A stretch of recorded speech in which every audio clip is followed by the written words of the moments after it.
Hey folks, it's been a while since we talked about Sig, so I have a couple of updates for you. One of them small, the other ones there's more to it. So first, you might remember that a few weeks ago at the Area 3 Championship, USPSA Championship, there is a report of a Sig going off in a holster. I came on and talked about it a little bit. I talked with the couple that owns the gun, including the lady. It was her holster it went off in. I happen to know a couple of range officials there, and I got a pretty good idea what the story is. Now, the cool thing there is that the gun is still in their possession. They still had control of it, and it hadn't been, messed with. I wouldn't say that it wasn't like cleared, but beyond that, it wasn't really messed with. It was inspected by one gunsmith, and um, I did put the right people together that, let's just say the gun went to a very good third party that is not really interested in the outcome. So I think eventually something will come out like what the findings are with that gun. I can't tell you where it went, but again, I would describe it as a very, very competent third party that is not interested really in what happens, just curious. So I think we'll find out more about that as time goes on. The more substantial update. This is about the airman incident. So you guys might remember months ago, there's a report. Oh, there's an airman killed by a Sig 320 going off, and there's this story about like, oh, the guy banged the gun on something, or banged the holstered gun on something. The gun went off, killed a guy. This was a story. I think pretty quickly after that was circulating, I was like, I'm hearing some other stuff. I think this might get rug pulled.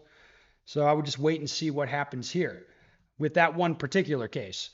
Now we've gotten a little more information since then, which I'll read to you. And then there was one other wonky thing that happened. I don't really know what to make of it, but probably it is what it. Well, I don't know what it is, but all right. So in this case, the alleged shooter guy, so the guy in control of the gun when it went off, that guy died just a few weeks ago from an apparent suicide. Now, again, like that's a strange coincidence, maybe, but also you have a guy. I mean, I'm going to read you this next thing. You have a guy that's looking at a lot of prison time, so it it it wouldn't shock me if he killed himself, if all that's legitimate. Anyway, let me read to you the update about the update on the AP on the USAF airman killed with a SIG M18 at Fort Warren Air Force Base this summer. This is coming from Mr. Guns Gear, by the way. All right. Details about his death were released for the first time Friday, including that the alleged shooter, Marcus White Allen, had pointed the gun at Lovan's chest in a joking manner. White Allen, after the shooting, allegedly urged the other two surviving airmen to lie about what happened, according to the statement. Airman, I can't even, Sarbjot Basheda, I can't pronounce that one, sorry guys, and Matthew Rodriguez each pled guilty this week to making false official statements related to Lovan's death, July 20th, according to the Air Force statement. Basheda was sentenced to 30 days in confinement, forfeiture of $1,545, while Rodriguez was sentenced to 10 days in confinement, 15 days restriction to base, and forfeiture of $500. Both received administrative demotions. That seems like a very light punishment, by the way, for lying about the cause of some guy's death. That's just me. All right. The two reported hearing White Allen's gun go off and then seeing Lovan on the ground, according to the statement. White Allen allegedly told Basheda, here's the story, tell him that I slammed my duty belt on the desk and it went off. White Allen allegedly told Rodriguez to tell emergency responders that White Allen's holster went off, according to the statement. Neither airman initially reported that information, leading investigators to believe at first that White Allen's M18 accidentally discharged, according to the statement. Okay, all of this makes sense. I mean, there's horseplay going on, and then dudes lying about it after the fact, as well as the shooter guy. I assume he would have been going away for a long time, or maybe he assumed that, and then apparently took his own life a few weeks ago. That's the story so far. So let's see this. Let's see what the comments are on this. From Protraband, he's been banging on Sig pretty hard. So did he pull the trigger or not? Should be easy for forensics to find out. yeah, so that's what they think happened. I don't know how easy that is forensically. Like, I mean, further on, he said should be a fingerprint on the trigger. If so, I mean, yeah, but that I don't know what that would prove. Like that he pulled the trigger that time in that instant that made the gun go off. That I mean, I don't know.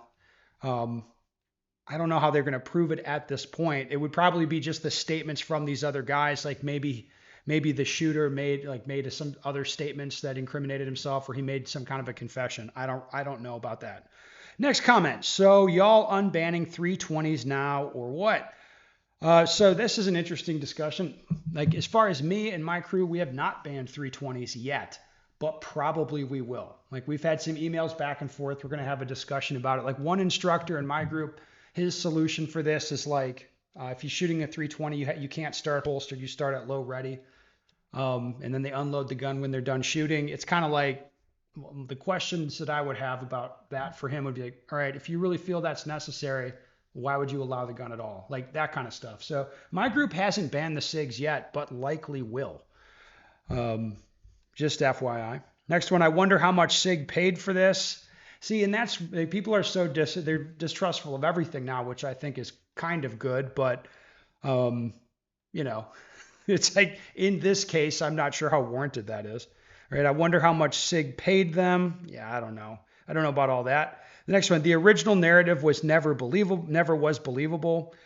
Well, if it's that you slammed a gun on something and it went off, and that gun is a Sig 320, the kind of the problem is that is kind of, I mean, I could see that. That wouldn't shock me. All right. Another one, or the Air Force and DOD is covering up that they spent billions of dollars on a defective sidearm so they don't have to admit that the entire military needs to quit using their sidearm. Just a thought. Let's go with the easy answer, though. I mean, you think this is like a cover up? I don't know. I don't know about that. All right. I heard a rumor that the alleged shooter allegedly was found deceased on the base recently. Is that true? Yeah, I discussed that. That's true as far as I know. And again, it would be like for whatever sentence he was looking at, that might have been to him. He just like, okay, I don't want to do that. Okay. Knowing SIG, they will sue the murderer for false statements and defamation. No, they're going to sue a dead guy. All right. SIG haters will still blame SIG. I don't know. Like a lot of people think I'm a SIG hater. I don't blame SIG for this, but it's like there's plenty of other incidents I look at it and be like, there's something going on there. So anyway, I thought that was an interesting update. Of course, keep my ear to the ground. We'll see what else comes out, and yeah, I'll be watching.